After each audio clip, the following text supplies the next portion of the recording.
Okay, so that's recording.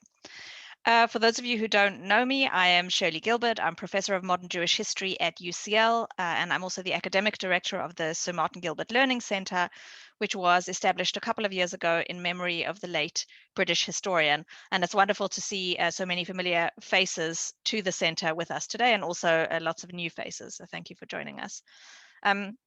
In addition to being the official biographer of Sir Winston Churchill, Sir Martin Gilbert, of course, published many books, fully 88 books on a wide range of topics, including very influential accounts of the 20th century, of the First and Second World Wars, the Holocaust, the modern Jewish experience, the history of Israel, and other topics. And he also published a series of pioneering historical atlases.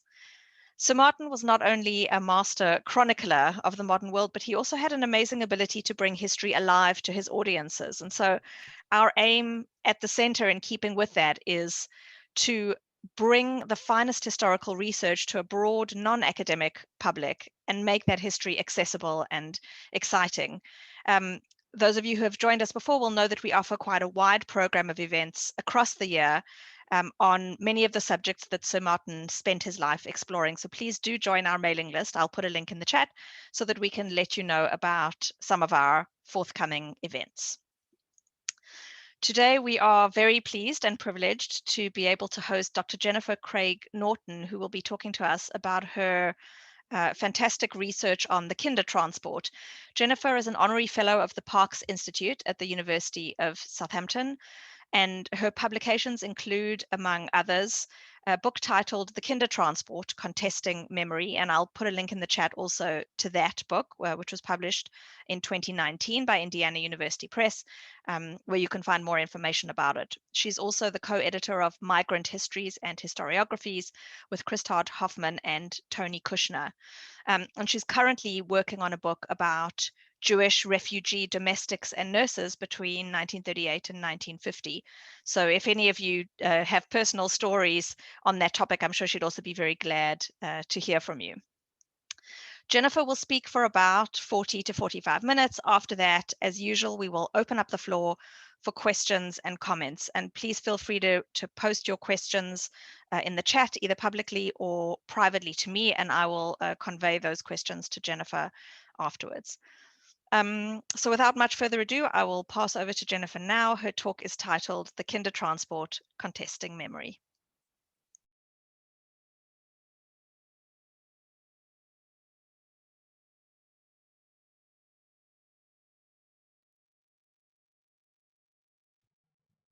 Okay, hope everyone can hear me now. Thank you all for coming. I'm really thrilled to see so many people who are interested in hearing what I hope is some new information about the Kindertransport. And thank you to Shirley for inviting me to give this talk tonight. And as she mentioned, I welcome emails. My email should be on this first slide. It's not, but if you contact Shirley, she will give you my email, and I'd be happy to answer any questions that don't get answered tonight. Or if you have any Kindertransport or Jewish refugee domestic stories, I'm always interested in those as well.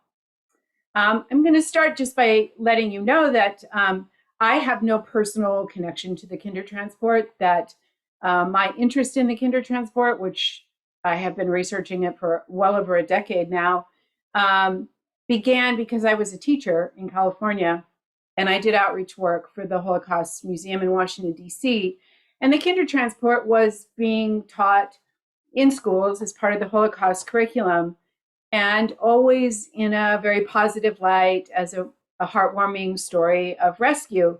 And it was in encountering the way it was being discussed that I began to question its basic narrative.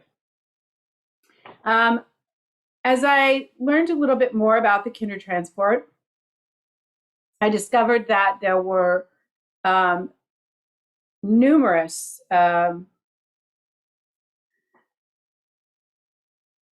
autobiographical accounts and very few academic accounts of the Kindertransport. And the narrative can kind of well be summed up by this quote, which came from a very small pamphlet published during the war by the Refugee Children's Movement, which was the major refugee committee that looked after the children. And these are this is the final paragraph of this small pamphlet that just sort of summed up the work of the Refugee Children's Movement. And this has become the sort of paradigmatic account of the Kindertransport, that the British people and the British government gave 10,000 children the opportunity to grow up in an atmosphere of decency and normality, to work, play, laugh, and be happy, and assume their rightful heritage as free men and women. There are, as this screen shows, just a tiny number of the accounts about the Kindertransport. There are thousands of testimonies from Kindertransportees, and often these accounts tell a very different story. And I began to question why their stories didn't make much of an impact on this narrative of the Kindertransport as this act of humanitarian rescue and very little else. To show how durable this narrative is, I'm going to put this quote up. This was a part of a newspaper article that the late Chief Rabbi Jonathan Sachs wrote in 2015, around the time of the height of the European refugee crisis from the Middle East. And he said the last few days have brought back images we thought we would never see again. They take our mind back to the Holocaust. And it's important to remember simple humanitarian gestures like the Kindertransport, which rescued 10,000 children and lit a light in the darkest period of history. So even as recently as this, you can see that this narrative is the dominant one. There is, as I said, a paucity of academic work on the Kindertransport. So I decided that I was going to devote some academic time into researching it. And this was the result, which was published a couple of years ago. I was fortunate in researching this book to come across some archival collections that had never been used at all in Kindertransport research. There had widely been thought that the records of the Kindertransportees had been destroyed. Many of them have been, but even to this day, what remains from the Refugee Children's Movement is largely inaccessible to researchers. There was some movement in making these things accessible just before the pandemic. So most researchers have not seen many of these documents. And what the Refugee Children's Movement kept was not the original correspondence about these children, but just these, they're called logs of contact.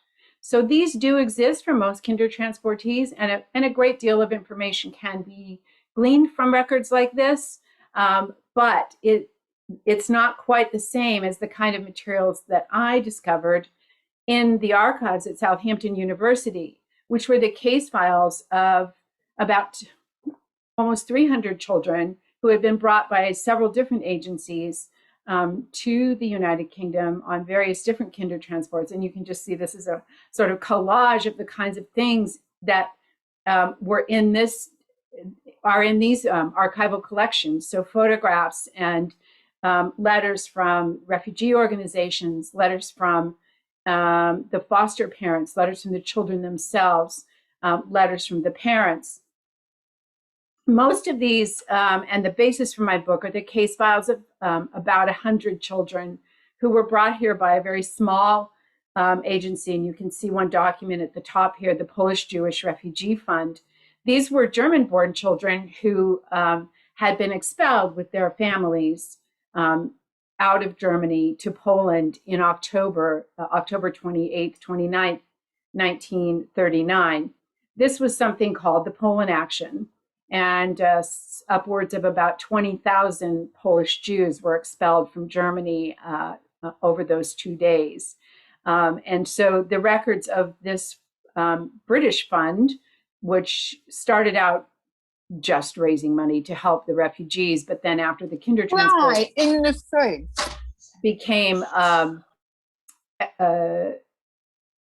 once it became possible to bring children, they decided to try and bring children in through the Kindertransport, and they brought almost 200 children in, and I found about 125 of their files.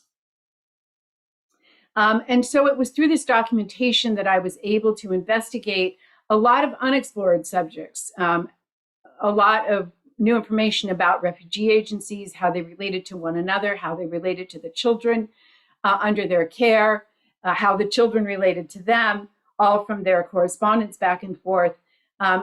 Quite a bit of new information about foster carers and their motivations and how they treated the children, and a lot of new information about the children, how they felt about their own situation, how they advocated for themselves, their worries, their concerns, their complaints, the things they were grateful for, all from correspondence that they wrote at the time. And finally, and very importantly, I think in the last chapter of my book is devoted to this, information about the parents, which have been generally largely left out of the Kindertransport story. I also, in the course of this research, managed to find recorded interviews and some written memoirs by some of these children whose files I had located. And then I embarked on a search for as many of them as I could find. And I found several dozen and several dozen more of their families. So I was able to interview a lot of these former Kindertransportees and or their families, and that added a whole another dimension to my research.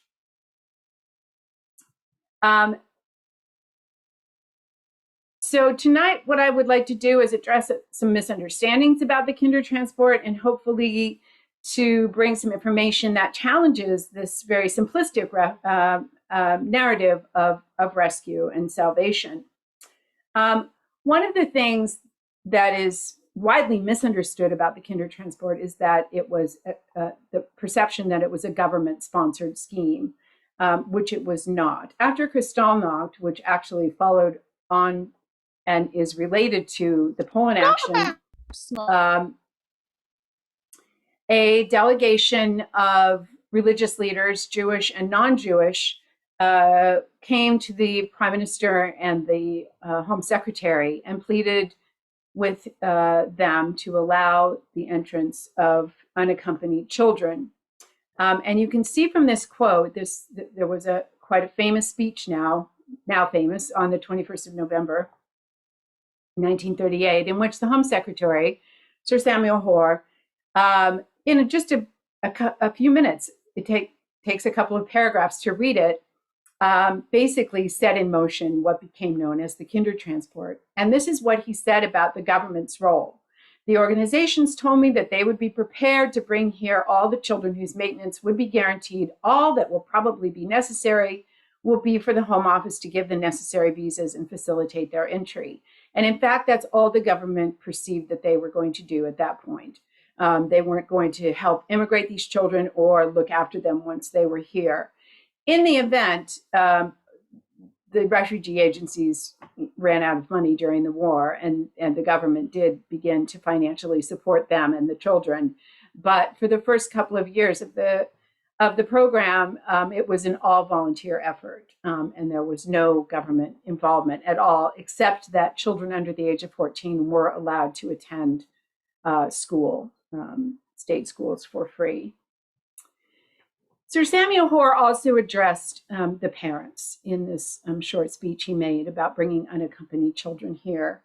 And he said, "I could not help thinking what a terrible dilemma it was to Jewish parents in Germany to have to choose between sending their children to a foreign country into the unknown and continuing to live in the terrible conditions to which they are now reduced in Germany." And here he really hits at the fundamental question of the Kindertransport. Was it humane to bring the children but not their parents? These pictures that you can see are stills from a quite famous and rare footage of children that were leaving with Sir Nicholas Winton from Prague. And I think you can see from the look on the parents' faces just how traumatizing it was to send their children away into the unknown. So I think it's very interesting when you think about what Hoare said here, that the Kindertransport has almost unambiguously been described as this rescue scheme, this humanitarian rescue, when it could also be framed as a government-mandated family separation scheme, because in fact, family separation was the ultimate outcome of the Kindertransport. And family separation was deeply traumatic for these children, many of whom never really recovered from the loss of their families. And in fact, the majority of them did lose their families and never saw them again. This is a famous picture of the Kindertransport, and it actually happens to be the first group of children who came from Poland. One of the reasons it's so famous is there are very few pictures of children disembarking from ships, but this ship, which came from Gdynia, sailed right up the Thames and docked right under Tower Bridge, so it was quite accessible to the London papers. And you can see here the first group of children coming from Poland. So I want to talk about some of the aspects of family separation that affected these children from the minute that they took leave of their families. And one of these was the fact that children no longer had their families to look after them, to advise them, to guide them, to love them, and care for them. And as it turned out, refugee agencies and foster carers, hostel matrons and masters and so forth, however well-intentioned and well-meaning, were no substitute for their own parents. Kindertransport autobiographical accounts often discuss how their ambitions were thwarted. Many of them rue the fact that their educations were ended far earlier than they would have wanted or had expected that they would be. There are many accounts of children whose foster parents refused to allow them to take the 11+ exam, older children who were not afforded any schooling at all and put straight to work at the age of 14.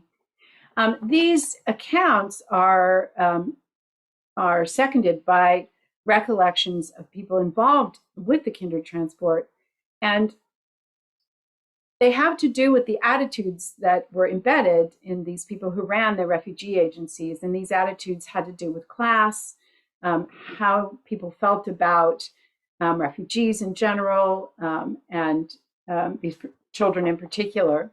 This first quote is from Elaine Blond, who was one of the founders of the refugee children's movement, about another woman, the Marchioness of Reading, who was also a founder. And she was recalling that the Marchioness used to say that refugees were deserving sympathy and help and not to be pampered, that they came from the lower strata in society and could not expect or even appreciate the finer things in life. It's rather ironic that she would have said this, because the majority of these children came from middle class or lower middle class families. This other quote is from the Polish Jewish Refugee Fund files, and it quite echoes what the Marchioness was saying. This was Elsie Zeitlund, who was a king's counselor, and he was a founder of the Polish Jewish Refugee Fund, writing to one of the committees that had established a hostel for some of the girls from Poland. And he said to him, I'm afraid we are inclined to spoil the children instead of preparing them to see life as it is. And life as it is was this. This is Zeitlund again, talking about a young boy named Bruno Nussbaum, who desperately, as you can see from this quote, wanted to become an architect. And he had been evacuated to Worthing, and he asked to be enrolled at the Worthing School of Arts and Crafts. And the Worthing committee that was looking after him was quite in favor of the idea, but they needed money to do this. And this was Elsie Zeitlund's response. As far as my memory serves me, he shows no special ability to justify this fund seconding this boy's desires. My own ideal is to have the boys taught a handicraft rather than a profession. Personally, I'm all for the crafts. It's the artisan rather than the artist I should like to help produce. So these very clear attitudes towards refugees and what they could expect of life once they came to England meant that very, very few of them were able to continue on in school past the age of 15. There is one exception, a group of children that were sponsored by the West London Synagogue, whose files I also have extensively looked at, and they brought about 100 children over as well. They sent most of their children to boarding schools. However, even they, you can see from their records here, fell into these ways of thinking about these refugee children. You can see in these forms that they classified each child as middle class, good class, professional class, and then there's one that's even called simple. I'm not quite sure what that means. One, it says mother is in service here. And so here's a quote from one of the staff of the hospitality committee at the West London Synagogue, writing about 3 girls who were staying with the gardener on the estate of a woman named Lady Fitzgerald. And so she says, Rosalie Weisberg is a very attractive girl, but not of a very good class. Her mother was a little dressmaker in Vienna. Erica Sherrick is a good middle class. Her father was a cabinet maker in Vienna, and her brother's a dentist. And Elsbeth Hirstein is a very good class child and doing remarkably well at school. It probably won't surprise you to know that Elsbeth was allowed to stay on in school, whereas Rosalie was found a job as soon as she turned 14. In fact, Elsbeth is quite the exception. These are some clips from an exhibition that I made for the West London Synagogue about the work of their hospitality committee.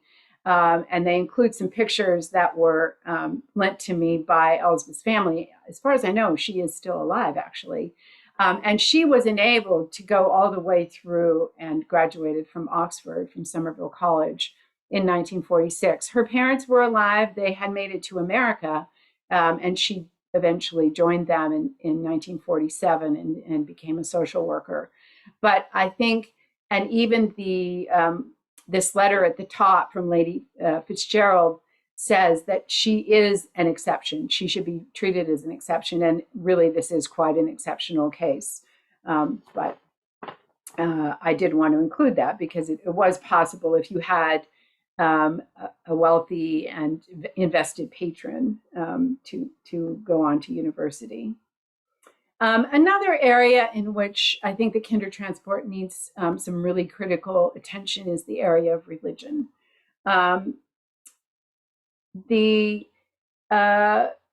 What I discovered was that younger children, especially, were prone to be placed in families where they were proselytized at the worst, or just estranged from their religion because of no exposure to Judaism.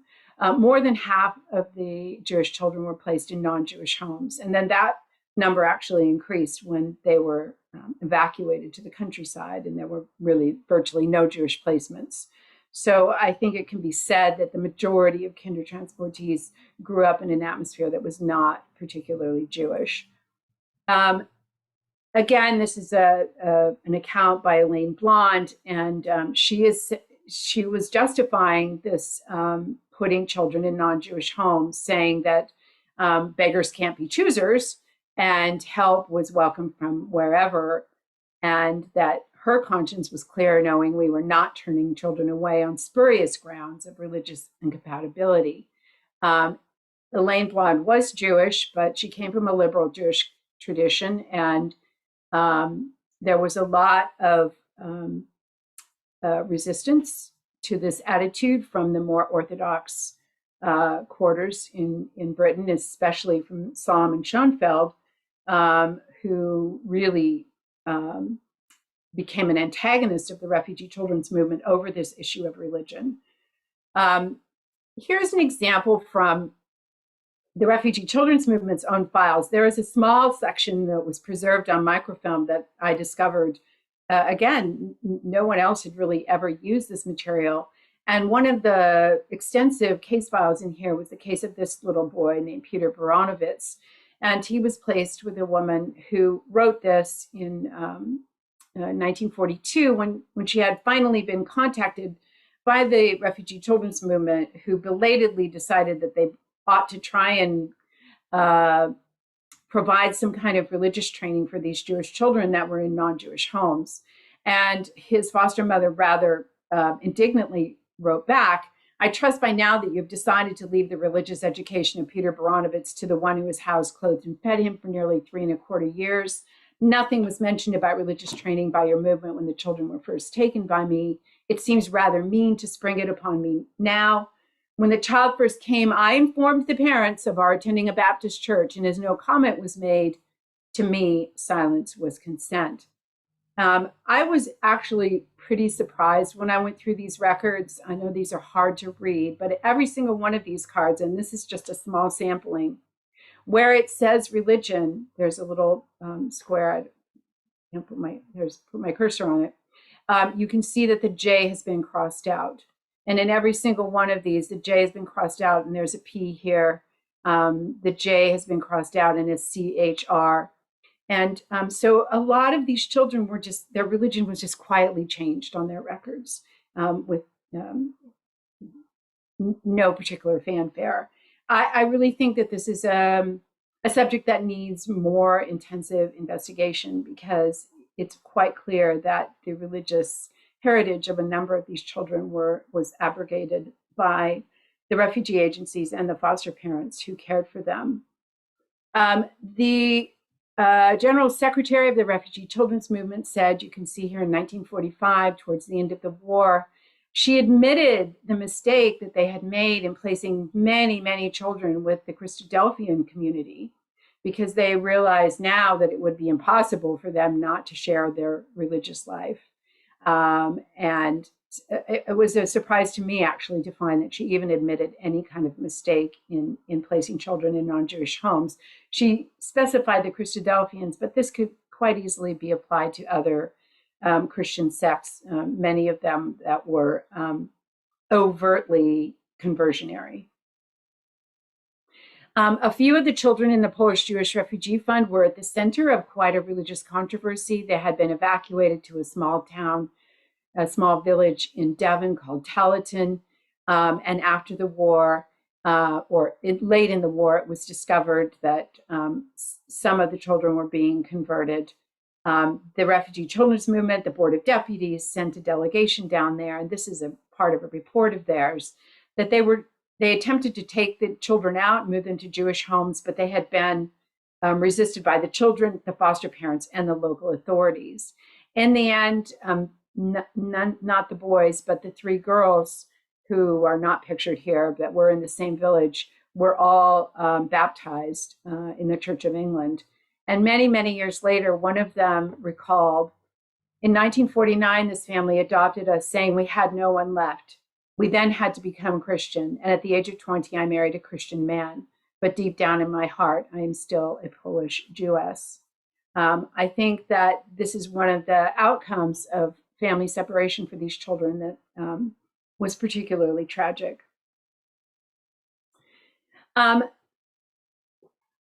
These are the memories of another Kindertransportee that came from Poland. And she had always told her daughter that she felt that there were 3 motivations of foster parents. So we've seen that already. One motivation was religious conversion.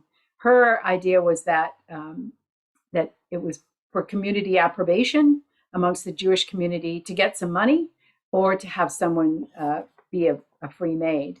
I think probably most people are acquainted with accounts of older kinder girls being used as unpaid maids. There are several accounts of this in the archival records of the Polish Jewish Refugee Fund, including this one of this young woman named Dorothea.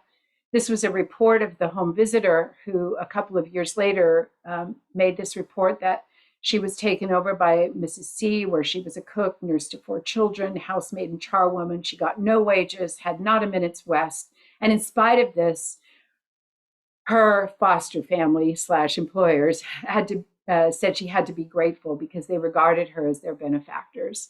After 9 months, when she told them that she was leaving, she was called a dirty, ungrateful German. I think her experience was rather typical. A lot of these foster parents took an older kinder girl in because they could exploit them as a maid, and there was very little that the child could do. And you can see what happened when Dorothea left. She was almost 17 when she arrived, and when she left, she was probably 17 or 18. She was called this very unpleasant thing. Going back to Peter Baranovitz, this letter from his foster mother shows that community approbation didn't just apply to Jewish community. This was when she was anxious to get this child that she had agreed to sponsor, pleading that there really is a grand time waiting for Peter. If only his parents knew it, he will have the time of his life. Do please help me. I'm tired of people saying, got your little refugee yet? She seems to have little sympathy at all with the parents back in Germany who are making this terrible decision to send their very young child away to strangers. And she wrote dozens of letters, and she was extremely possessive of this child. She, especially around the issue of religion, and she had promised and said that he was mine to raise until he was 18, as my agreement was. But in the end, as this letter dated June 24th, 1945, she wrote to the refugee children's movement saying, now that hostilities have ceased in Europe, I feel I would like to be relieved of the responsibility of my charge, Peter Baranovitz. She had had him for 6 years. He was 9 years old, and she turned him out of her home. He was placed in an orphanage. And so for a child who had had to leave his own mother at the age of 3, here was another uprooting from someone, probably the only mother he knew at that point. Here's pictures of just 3 other children to whom the same exact thing happened. And I don't think people know enough about the fact that many, many children were rejected by their foster parents at some point.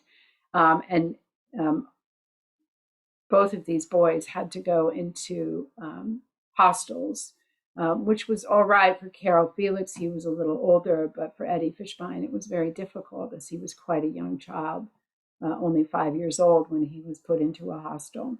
His foster parents rejected him because he wet the bed.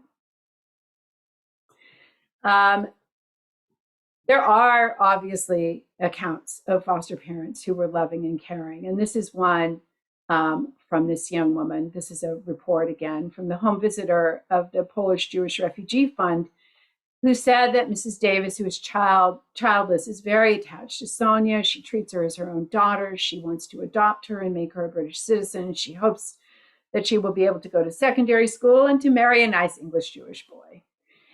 In his opinion, she was in good hands and one of the best well-kept Sponsian children. But then he says, everything is not all right, even with Sonia.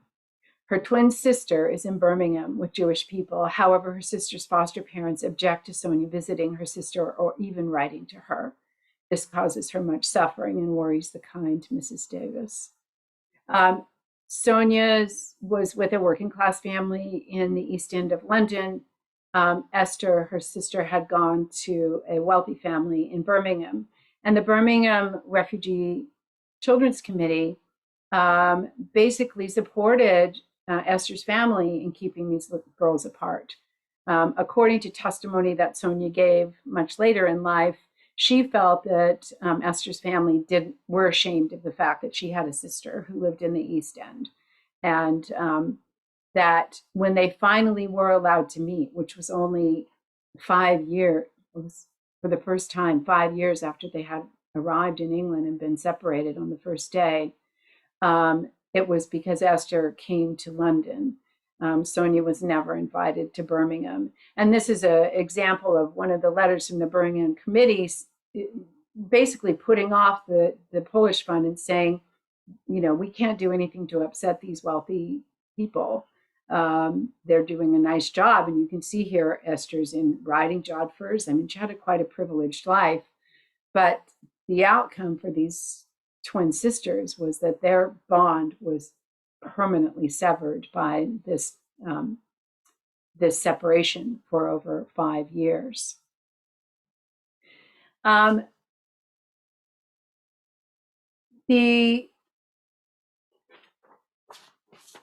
There's much more to say about carers and all of these issues, but I want to turn now to the parents because, of course, sort of theme I'm following here is family separation. This is a picture of many of these, this last group of Poland Action Kinder who came to England. And I have been able to identify most of these children, 90% of whom lost every member of their family in the Holocaust. Included in their files are a number of really touching letters from their parents. This is an excerpt from just one of them, a father named Simon Klarman, imploring the Polish Fund to help my children and make me happy, even if my heart weeps at the thought that I am not blessed to have my children around me, to bring them up and speak with them. If hopefully for not too long a time, I am only doing this because it is a bitter necessity.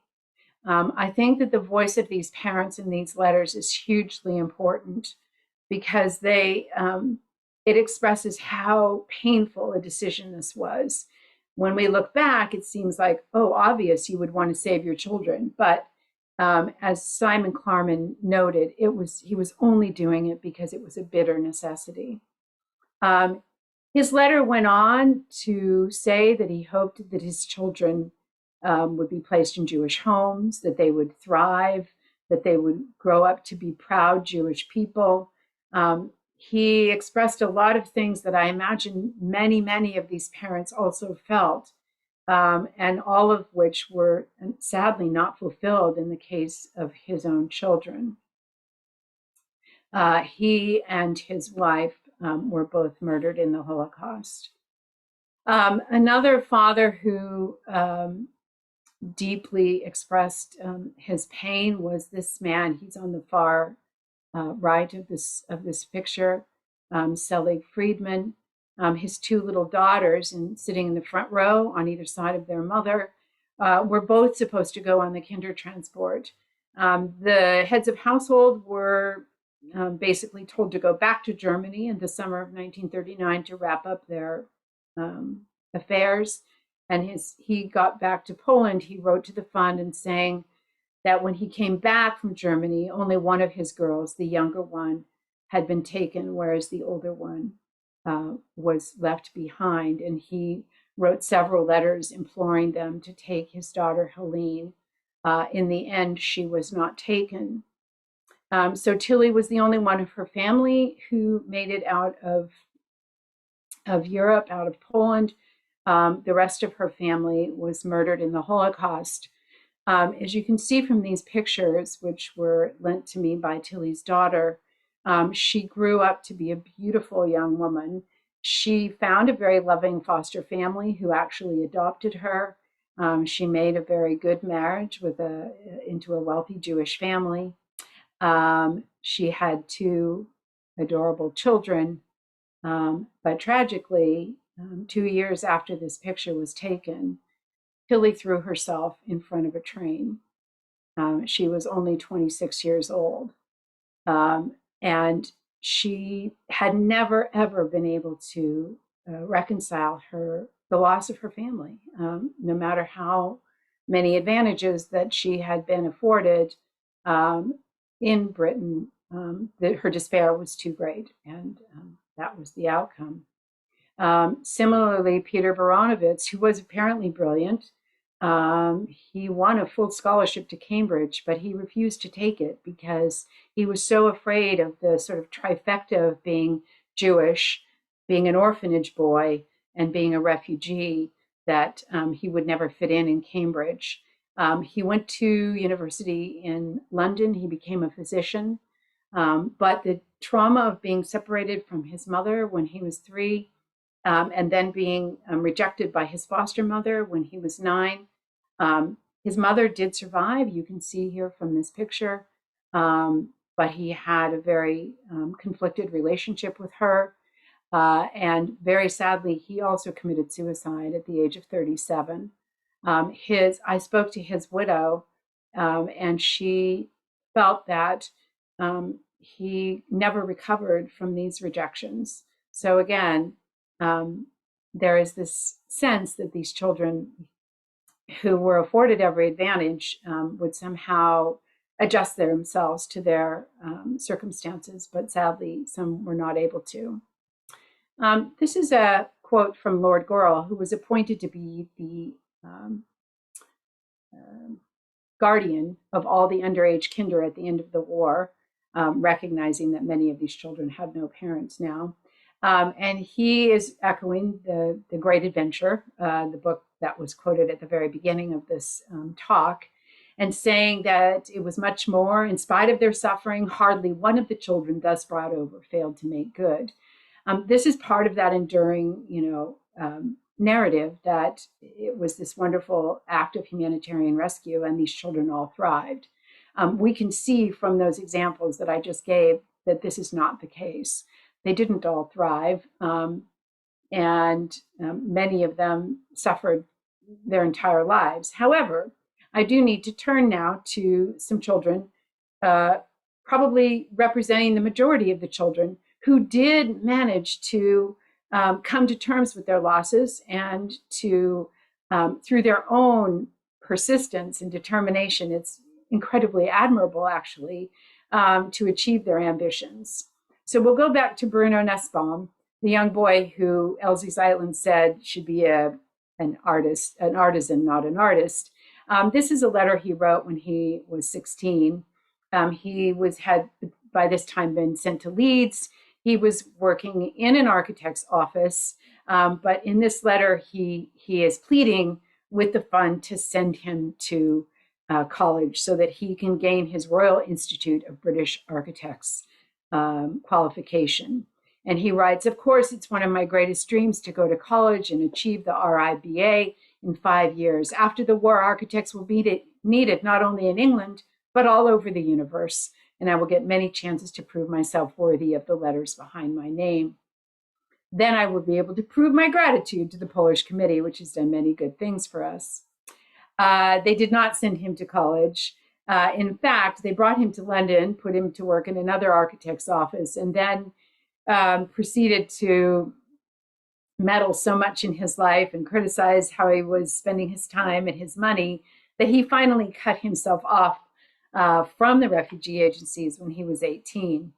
He joined the army, and then in 1945, he contacted the Polish Fund again to tell them that he had started a correspondence course in architecture through the army, financed by the War Office, and that this book, you can see pictured here, he's asking for help if they can please give him a grant so that he can buy this book.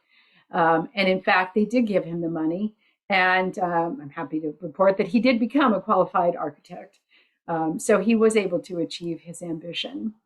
Another young man whose story is quite amazing was this young man, the only child of a cantor from Neustadt, Germany. He wrote this letter to his landlady, really. It was like a foster mother.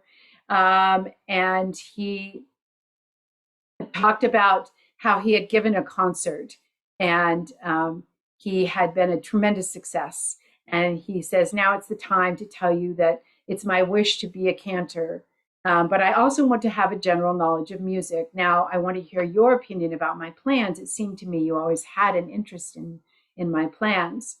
The fund was actually interested in helping him become a cantor, so they had him tested, his voice and his general religious knowledge, but they decided that he was not, he wouldn't cut it, and so he was sent to work as a mechanic.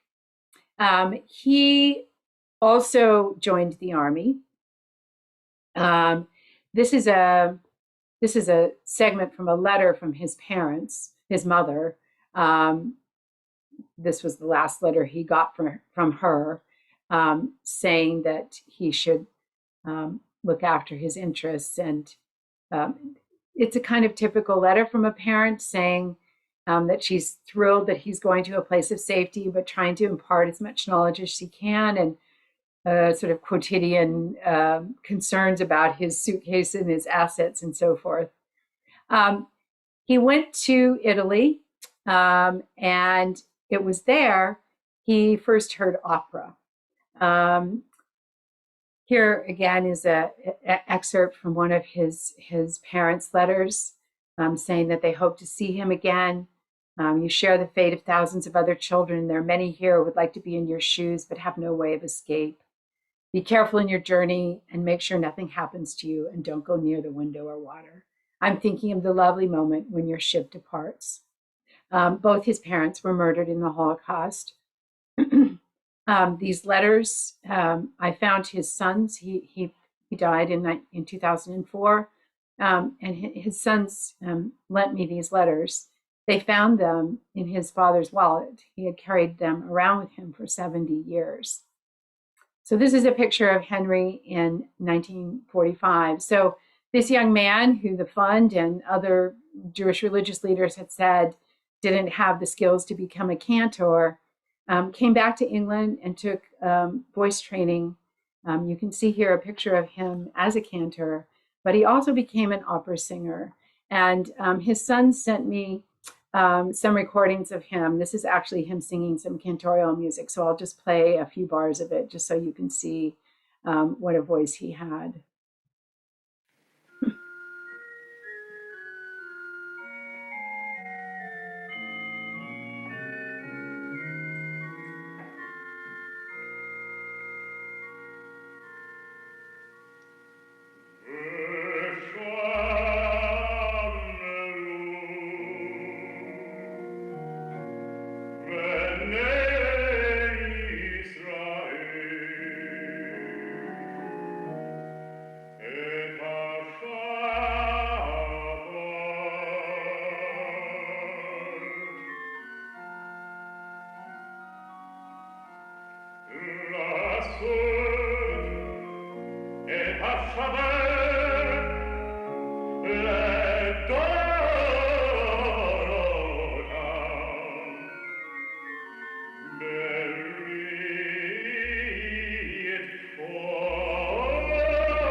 He actually had a part in a couple of movies. He was in Sunday Bloody Sunday, and he was also in The Merchant of Venice, I believe, with Sir Laurence Olivier. So it's not that, none of the children did succeed. Many of them did, in spite of the roadblocks that were put in their way. I have a huge amount of admiration for people like Henry Danziger, who had so many traumas in his life and yet was able to achieve his goals and ambitions. So while it's true that most children did eventually come to terms with their losses, I think it's really important to listen to their voices. This is the quote from the testimony of one of the children who came on the pole in action.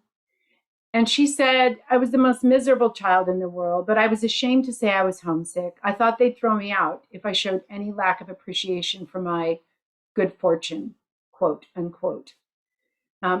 This is a common sentiment, this feeling that they were required to be grateful and not allowed to complain about anything. You can see these are two memoirs, and these are quotes that echo these same ideas. "I still haven't recovered from the need to apologize for daring to complain. We were saved. How dare we criticize anything? It goes very deep, and we lost our confidence in being allowed to have any feelings or opinions at all." And Ruth David said, "In the countries where victims sought refuge, they found no one wanted to hear their suffering." Another woman who came from Poland on the Kindertransport said in her testimony, "I was lucky enough not to go into a concentration camp, but my life wasn't easy. It's worse now than it was years ago. I don't know why. I can't shake it. When I was young, I was able to say, I have my children. We work to build a life, to build a home. You build, you build. And then when you're older, there's nothing to build. And all the things that were there in the back of their mind, they're somehow in the front. And I can't shake it. I can't shake it. This imperative of gratitude was a powerful one. It's a powerfully silencing force on these children, being able to articulate their own trauma, or as these kinder said, to complain about anything. And this powerfully silencing force is in place for refugees across the ages. I think it didn't apply just to the Kindertransportees. And so to conclude, I'd just like to say that it's difficult, I know, to turn long-held notions about the Kindertransport as a child rescue scheme on their head and think about it as an act of family separation and all the terrible consequences that we know come from family separation. But when we examine the real lived experiences of these children through both testimony and archive, it becomes clear that while it was about rescue, it was just as much about separation and loss. And my research has tried to bring some new truths about the Kindertransport to light, although many of these are kind of hard truths that don't sit well to those who are attached to narratives of rescue and salvation. Some who are most resistant to these truths include kinder and their families, who rightly feel enormous gratitude for having their lives and the lives of their loved ones saved when so many were lost. But finally, I don't believe that there should be a binary choice between two competing narratives about the Kindertransport. Gratitude for the efforts of the British nation to bring these children out of Nazi lands can, I think, coexist with a truthful examination of the policies that enabled them to come and of their reception and their treatment after they arrived, even when those truths are painful and difficult. Thank you. Thank you so much, Jennifer, and some appreciation coming from other screens too. I'm just going to stop the screen sharing so we can all see one another. And we have about 15 or 20 minutes now for questions. And I wonder, before I start reading some of those that have come into me privately in the chat and also in the general chat, I'm going to ask something, but please do keep them coming and feel free to send them through and I will convey them. So Jennifer, I wondered if I could start with a question to you about the kind of narrative that you're presenting and how it's been received. So for some of our audience, this narrative that you're opening up, which really demythicizes the story of the Kindertransport and tries to surface, as you say, the voices of some of the children whose stories perhaps didn't fit in with that affirmative narrative of rescue and salvation. That narrative you're presenting is maybe an unexpected, possibly even an uncomfortable one. And I wondered whether you could say a little bit about how you came to this conclusion in your research. Was it something you were looking for? Was it something that came through really strongly from the material? And also just a little bit about how the findings of your research have been received by different audiences through your book and through your talks. Great questions.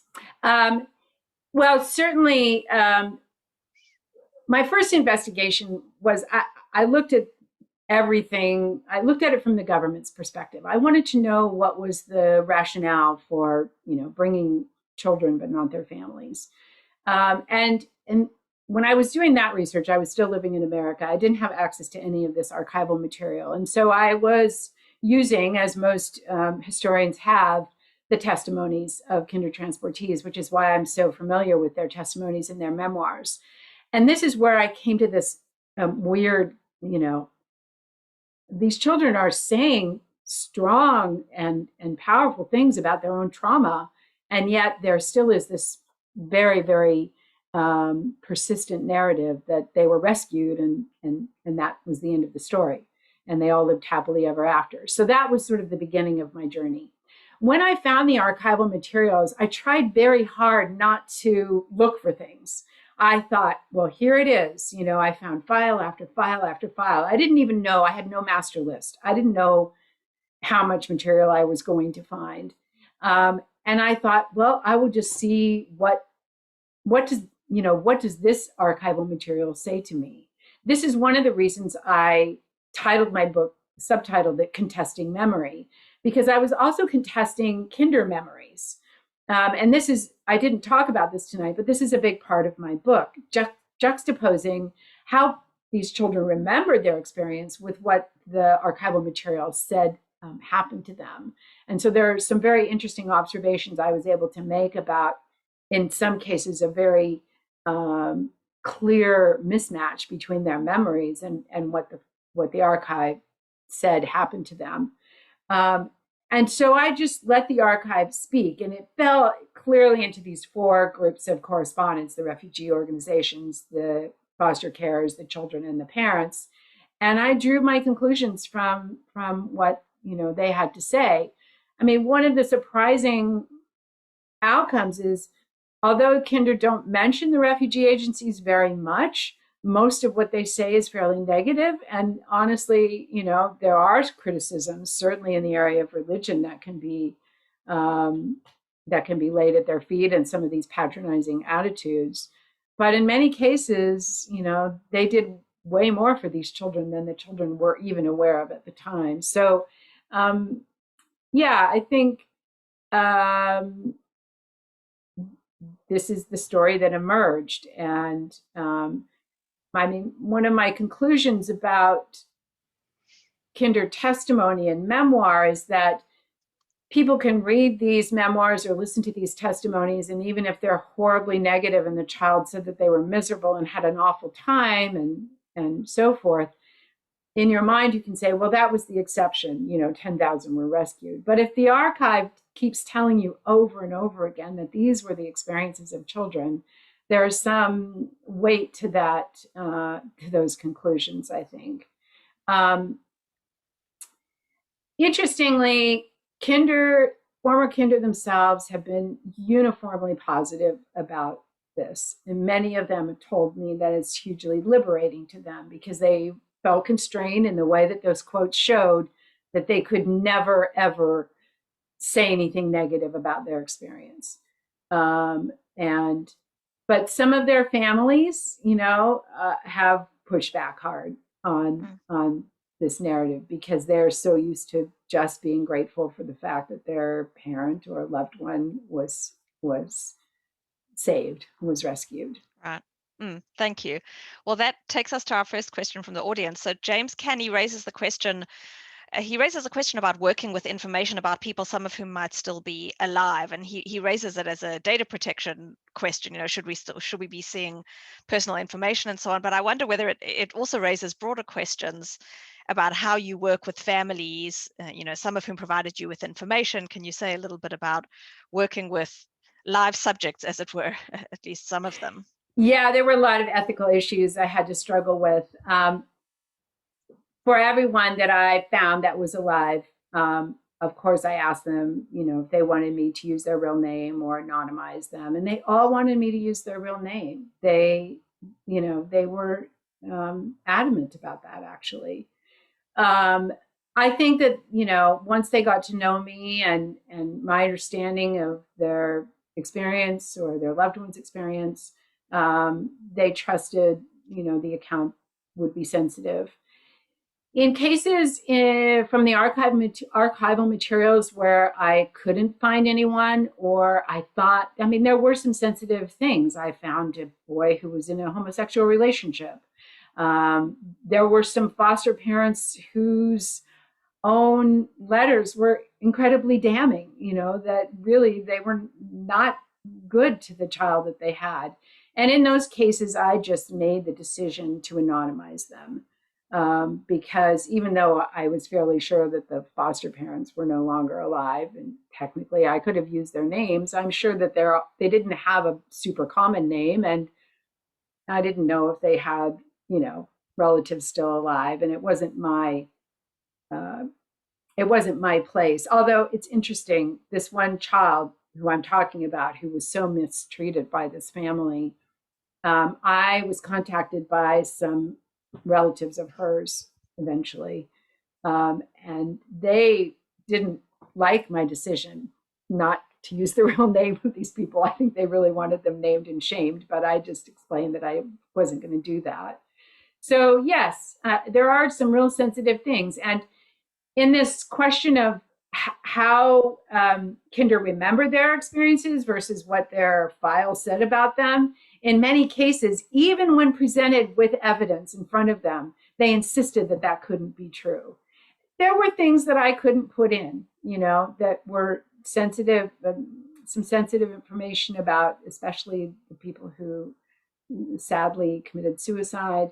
So yeah, of course, I had to struggle with a lot of um, ethical issues. That Yeah, sounds like a really delicate balance. it was. So I have a question from Jeffrey Metzger, and I should say that I've received quite a lot of questions that are around specific aspects of the history of the Kindertransport, and likely we won't be able to get through all of them in the next kind of 12 minutes before we finish, or 10 minutes.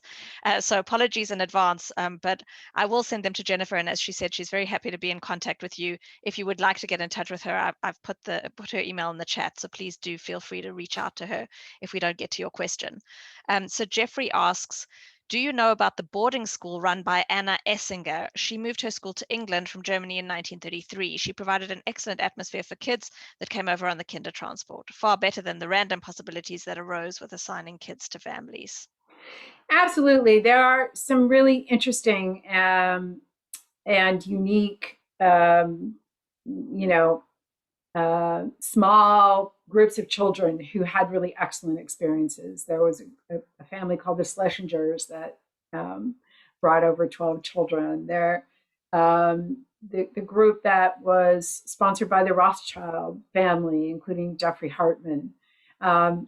There clearly are some really interesting and positive experiences of small groups of children. It's very, very difficult to generalize broadly about the Kindertransport, um, as every child's experience was quite varied.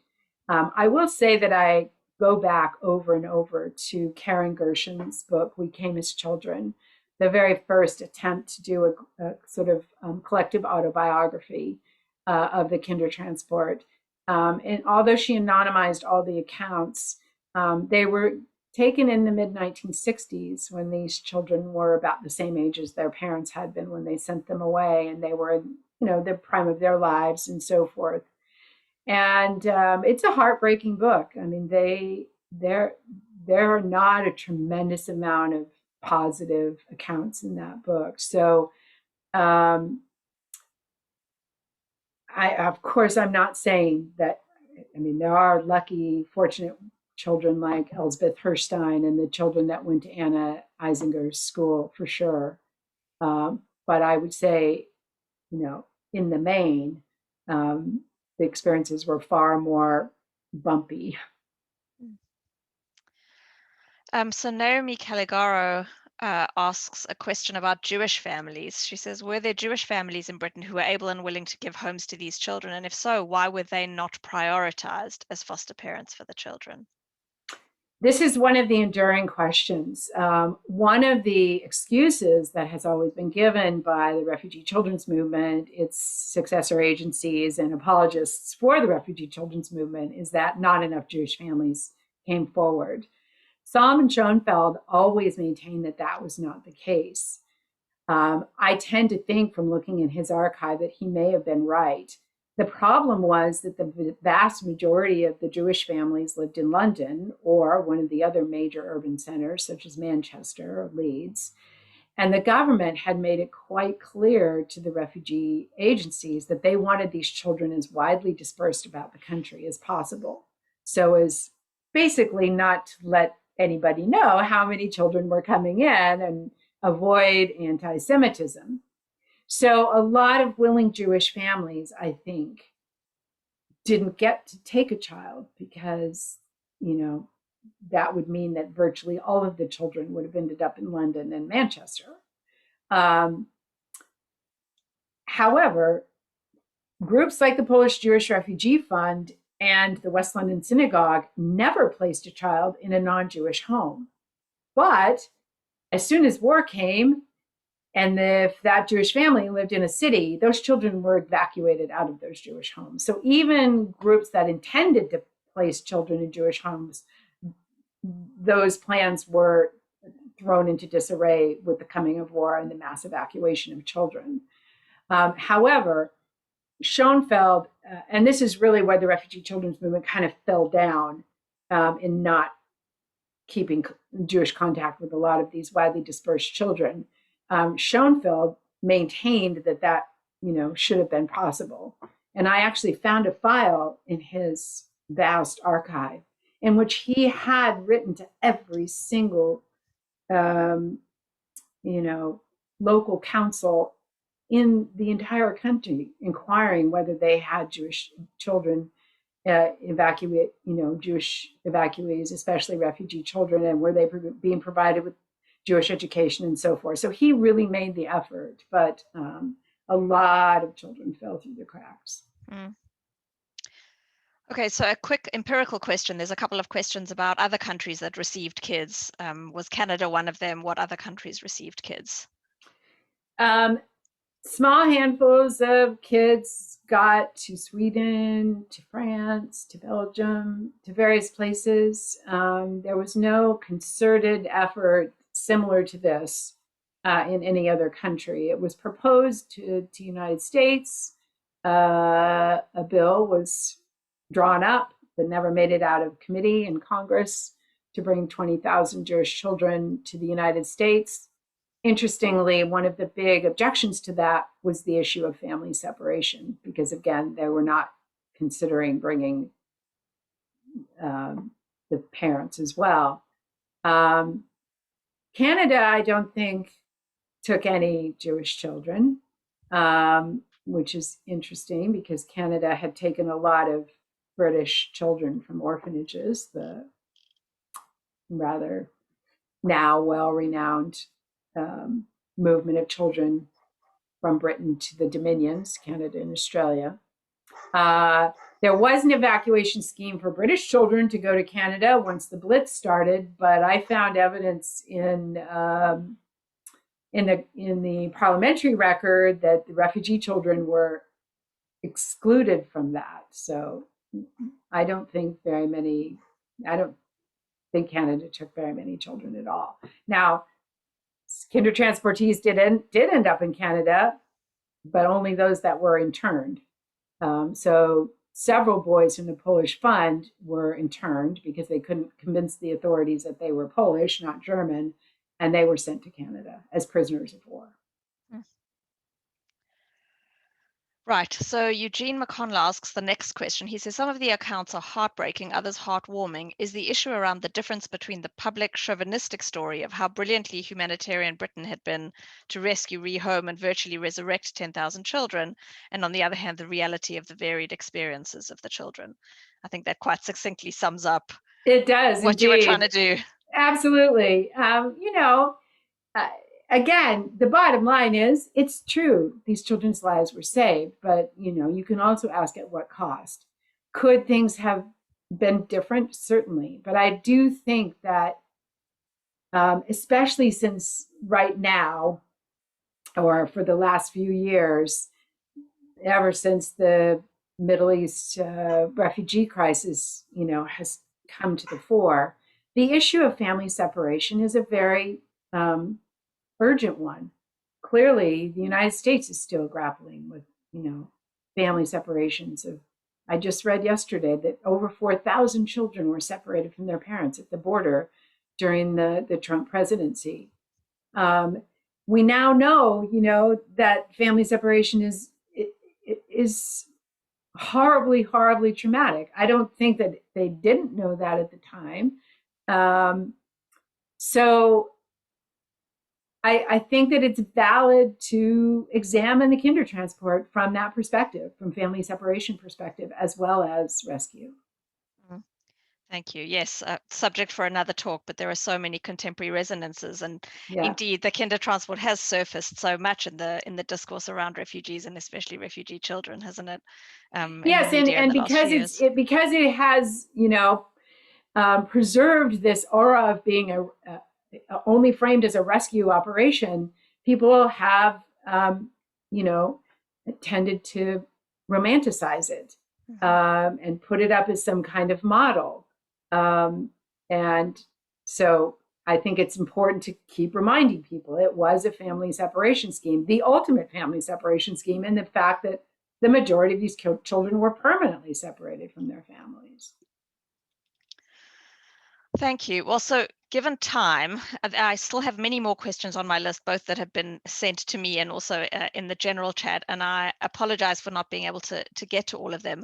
I did want to relay just a comment from David Shapiro, who says that on a website called gatheringthevoices.com, they have testimonies from several kinder, including, it seems, David's mother, who had a comparatively good experience, but also others who were closer to your findings. So that's perhaps a helpful resource for others who are interested in that.